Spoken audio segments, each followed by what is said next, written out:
The red carpet is ready. No, not that one. This one. They're all over town, in fact, as Hollywood prepares and fans go crazy for the Oscars. Parties everywhere.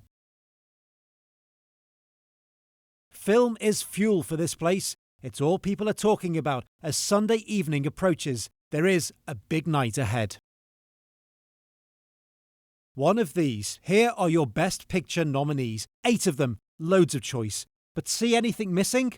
The year's top grossing films, that is one. Take, for example, Transformers: Age of Extinction. This took $1 billion worldwide last year. Similarly, the latest Hobbit film, hundreds of millions of dollars. And Guardians of the Galaxy was up there too. But none of these films are in the Best Picture category, which kind of raises the question. If the films the masses watch are not there, but the films the Academy likes are, then who do these awards, who do the Oscars really represent?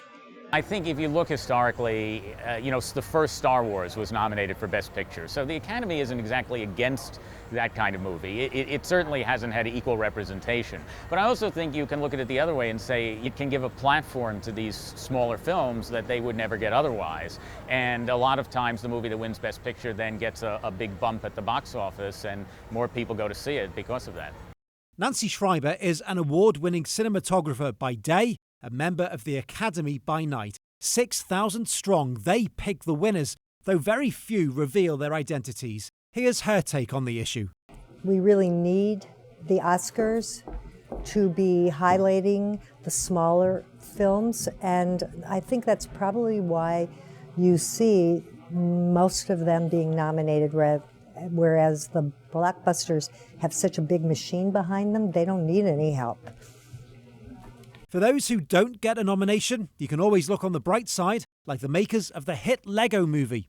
We were too honest for the Academy, right? They couldn't take our message. Something like that. This ceremony is watched worldwide. It is hugely influential. It's clearly doing something right, even if the makers of those who don't get a look in perhaps think otherwise. Phil Lavelle, Al Jazeera, Hollywood. I'm Phil Lavelle at the Oscars in Hollywood, where we have not got long now to wait until we see who has won what. But the question being asked by some, who do these awards really represent?